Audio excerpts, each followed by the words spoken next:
আসসালামু আলাইকুম everyone, welcome back to my channel. এই প্রচণ্ড গরমে কাঁচা আম দিয়ে যে কোনো ছোটো মাছ রান্না করলে খেতে কিন্তু ভীষণ মজার লাগে।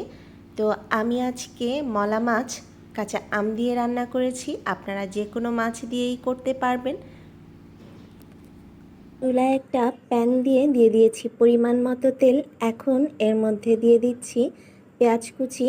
তো আপনারা যে পরিমাণে মাছ রান্না করবেন সে পরিমাণেই তেল এবং পেঁয়াজ কুচিটা দিয়ে নেবেন।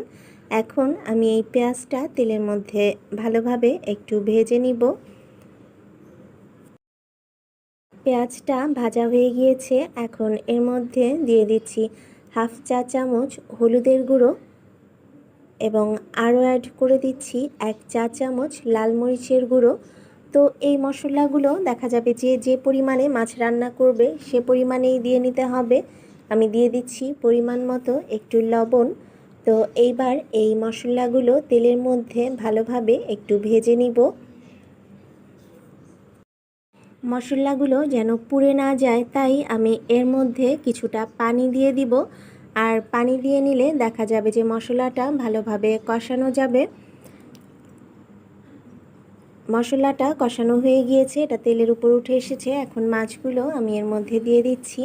আর মাছগুলো আমি ভালোভাবে ক্লিন করে নিয়েছিলাম। তো এখন এই মশলার সাথে মাছগুলো মিশিয়ে নিব। মাছগুলো মশলার সাথে কিছুক্ষণ কষানোর পর এখন আমি এতে দিয়ে দিব পরিমাণ মতো একটু পানি। তো যে যেরকম ঝোল খেতে পছন্দ করেন সেভাবেই পানিটা দিয়ে নেবেন। আর এটা তো আসলে ঝোল ঝোল হবে না, একটু শুকনো শুকনো হবে, যেমন চচ্চড়ির মতো হবে। তো সেক্ষেত্রে পানি খুব বেশি দিতে হবে না। আর যেহেতু ছোট মাছ, এই ছোট মাছ হতে কিন্তু খুব বেশি সময় লাগে না, তাই অল্প করে পানি দিলেই হবে। মাছের মধ্যে ঝোল দিয়ে দেওয়ার পর এখন আমি এতে দিয়ে দিব কাঁচা আম। তো যেহেতু আমার এখানে মাছ পরিমাণে খুব একটা বেশি না, আমি একটা মিডিয়াম সাইজের আমের অর্ধেকটা ছোট ছোট করে কেটে নিয়েছি।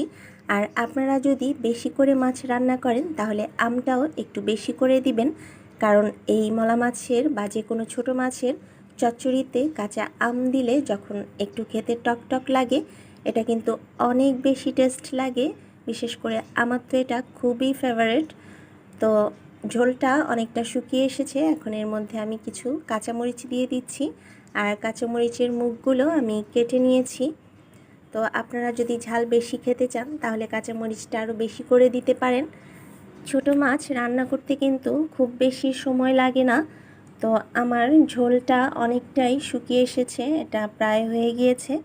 এখন আমি এর মধ্যে দিয়ে দিচ্ছি কিছুটা ধনেপাতা কুচি।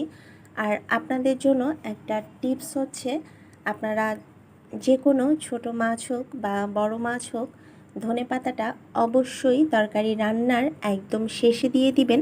কারণ ধনেপাতা তরকারিতে দিয়ে যদি আমরা সেটা বেশিক্ষণ জাল করি তাহলে এর পুষ্টিগুণটা কিন্তু অনেকটাই কমে যায়। আর যেহেতু ধনেপাতাটা কাঁচা খেতে পারলে সবচেয়ে বেশি ভালো, সেক্ষেত্রে সালাদের সাথে খেলে এটা বেশি ভালো। তো মাছে দিলে দেখা যাবে যে চুলাটা বন্ধ করে ধনেপাতাটা দিয়ে নেবেন। মাছগুলো চুলা থেকে নামিয়ে একটা ডিশে সার্ভ করে নিয়েছি। তো আমি কিন্তু এটা একদম শুকনা শুকনা করেছি। আপনারা চাইলে একটু ঝোলও রাখতে পারেন, সেটা আপনাদের পছন্দের উপর নির্ভর করবে। তো আমি জানি আপনারা অনেকেই হয়তো খুব মজা করে এই ছোট মাছ রান্না করতে পারেন, তবে যারা এখনও কাঁচা আম দিয়ে এভাবে মাছ রান্না করে খাননি তাদেরকে বলবো অবশ্যই একবার ট্রাই করবেন। আর যারা খেয়েছেন তারা তো এর টেস্ট সম্পর্কে খুব ভালো করেই জানেন। তো যদি আমার আজকের রেসিপিটি ভালো লাগে তাহলে অবশ্যই ট্রাই করবেন এবং কেমন হলো তা আমাকে কমেন্ট করে জানাবেন। সবাই অনেক ভালো থাকবেন, সুস্থ থাকবেন।